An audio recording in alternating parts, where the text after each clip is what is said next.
আবার যদি কেউ আওয়ামী লীগকে আবার পুনর্বাসিত করতে চায় তাহলে তার জীবন দিয়ে সেই দায় আবার পুনর্বাসিত করতে হবে।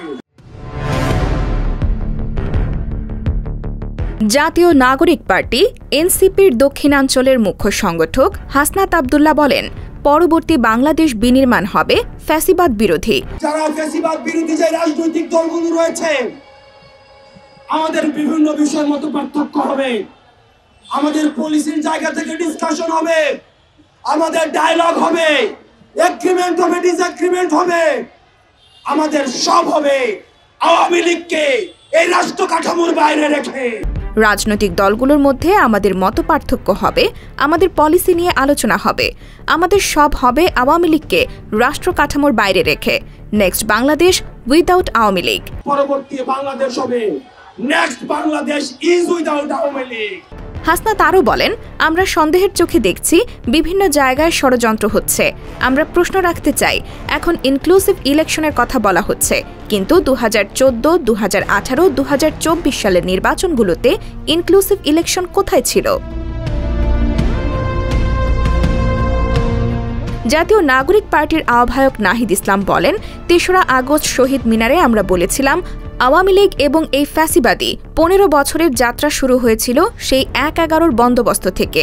সেই ১/১১ বন্দোবস্তের ফলশ্রুতিতেই কিন্তু আওয়ামী লীগ ও শেখ হাসিনা ক্ষমতা পেয়েছিল।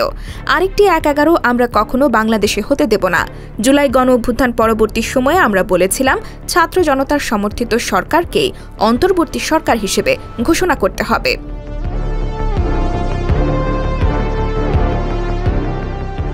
বিএনপি চেয়ারপারসনের উপদেষ্টা ব্যারিস্টার মাহবুব উদ্দিন খোকন বলেন, বিএনপি গণতন্ত্রে বিশ্বাস করে, প্রত্যেক মানুষের রাজনীতি করার অধিকার রয়েছে।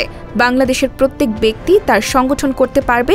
আমরা প্রত্যেক ব্যক্তির সংগঠন করার অধিকারে বিশ্বাস করি। বর্তমান সরকার নির্ধারণ করবে আওয়ামী লীগ নিষিদ্ধ হবে কিনা, তবে যারা অপরাধ করেছে তাদের বিচার নিশ্চিত করতে হবে। আওয়ামী লীগ দল হিসেবে কোনো অপরাধ করেনি।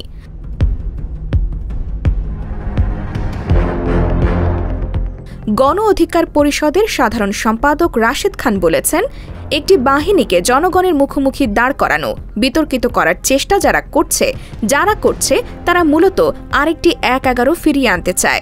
তিনি বলেন, ১/১১ আসলে সবচেয়ে বেশি ক্ষতিগ্রস্ত হবে এদেশের রাজনৈতিক দল।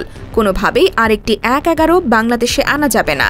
১/১১ আসলে সবথেকে বেশি ক্ষতিগ্রস্ত হবে এদেশের রাজনৈতিক দল এবং এদেশের জনগণ।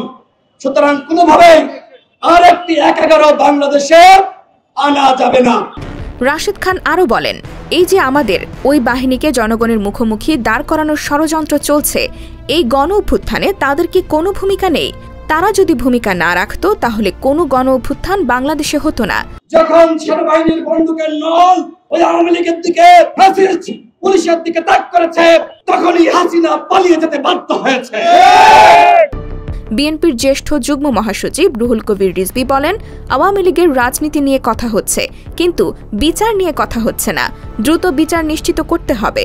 বিচারের পর আওয়ামী লীগকে জনগণের কাছে ক্ষমা চাইতে হবে, আর জনগণ ক্ষমা করলে আমাদেরও কোনো আপত্তি নেই।